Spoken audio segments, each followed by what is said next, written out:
Siêu hot, hôm nay ngày 19 tháng 4 chính thức khởi công khu đô thị du lịch lấn biển Cần Giờ với quy mô hơn 2.800 hecta. Vậy khu du lịch này có điều gì đặc biệt? Mọi người cùng theo chân em để tìm hiểu nha.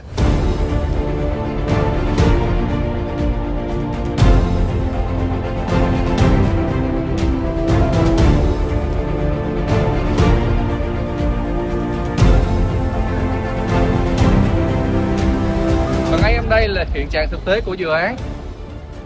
Phía xa đằng kia là cảng biển Cần Giờ, một trong những cảng trung chuyển lớn nhất Việt Nam. Và ngay tại khu vực này, tương lai sẽ là một khu đại đô thị lấn biển lớn nhất tại Việt Nam.